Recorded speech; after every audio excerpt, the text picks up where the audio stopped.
So when your child's used to using the now board and they're able to follow those instructions for now breakfast, for instance, you might want to add another step.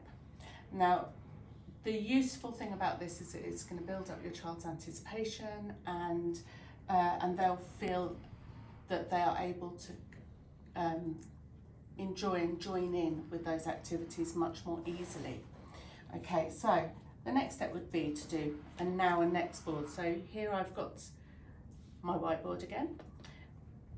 On the left I'm going to have what we're doing now, and then on the right I'm going to put what we're doing next. So let's say, as in the last example, now it's time for breakfast.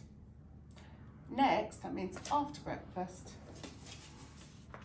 you're going to brush teeth.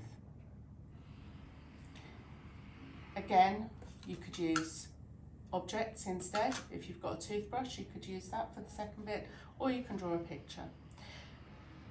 Once the activity for now is finished, let's say breakfast is finished, now brushing teeth.